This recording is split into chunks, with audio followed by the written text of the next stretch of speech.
in both cases, we have the pilot, the plane just took off, and we have the pilots reportedly calling for, reporting that they were having problems, and they requested to return. And then if you look at the data that is received by various flight tracking websites, we have a similar pattern of movement up and down for the aircraft.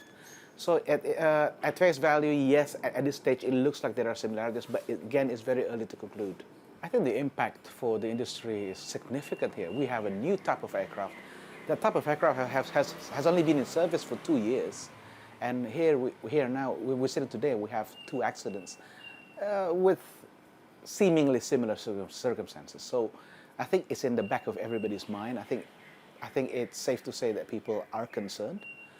But whether people should panic or not, no, I think we're not there yet.